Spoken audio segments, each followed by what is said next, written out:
గౌరవనీయులైన మంత్రి గారికి ఒక చిన్న విన్నపం సార్. ఏంటంటే రీసెంట్గా కేరళలో ఒక పాలసీ ఏంటంటే ఈ లిక్కర్ కన్జంప్షన్ మన రాష్ట్రంలో బాగా ఎక్కువ, మన ఆదాయం చూస్తేనే తెలుస్తుంది. అన్ని ప్లాస్టిక్ బాటిల్స్ వాడుతున్నారు. కేరళలో ఎగ్జాంపులరీగా ఒక్క జిల్లాలో మొదలు పెట్టారు. ఏంటంటే ఆ బాటిల్ మీద 10 రూపీస్ ఎక్స్ట్రా ఛార్జ్ చేస్తున్నారు. ఛార్జ్ చేసిన తర్వాత ఖాళీ బాటిల్ ఇచ్చిన వెంటనే they have to repay the 10 rupees.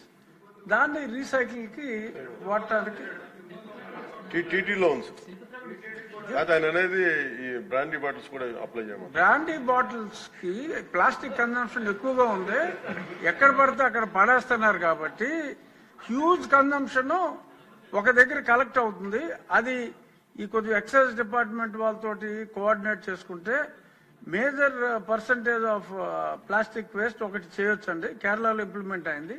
ఇంకొకటి ఏంటంటే ఈ సింగిల్ యూజ్ ప్లాస్టిక్స్ ఈ నిషేధానికి మీరు మీలాంటి హీరోస్ తోటి అడ్వర్టైజ్మెంట్ చేయాలి అంటే కొన్ని కోట్లు అవుతుంది.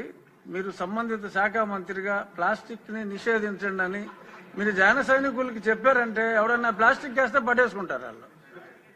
ఆ మధ్యన గోతులు ఎలా కప్పెట్టారో కొన్ని సంవత్సరాల క్రితం రోడ్లు మీరు బాగు చేయమని పిలిపించినప్పుడు ప్లాస్టిక్ ని ఆపండి అని మీరు ఒక్క పిలుపు ఎలా ఇస్తే ఎలా అంతే, ఇంకా అది ఆగిపోతుంది.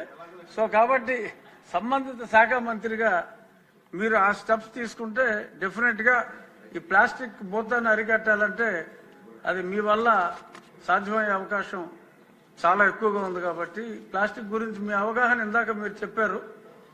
ఎక్స్ట్రాడినరీగా మొత్తం అంతా ఎక్స్ప్లెయిన్ చేయటం, తల్లి గర్భంలో కూడా ఈ పొల్యూటెంట్స్, మైక్రో పొల్యూటెంట్స్, ఇలాగే విలేజెస్ లో సిటీస్ లో కొంచెం డిజిటల్ బోర్డ్స్ ని ఎంకరేజ్ చేస్తే ఈ ఫ్లెక్సీలు మానేసి ఆ అడ్వర్టైజ్మెంట్ ఏదో డిజిటల్ బోర్డ్స్ లోనే ఇచ్చుకుంటారు. ఆ ఫంక్షన్లప్పుడు దానప్పుడు కొంచెం ఆ రకంగా డిజిటల్ బోర్డ్స్ ని ఎంకరేజ్ చేస్తే this might also come down quite a bit sir. ఇది నా రిక్వెస్ట్ తమరికి.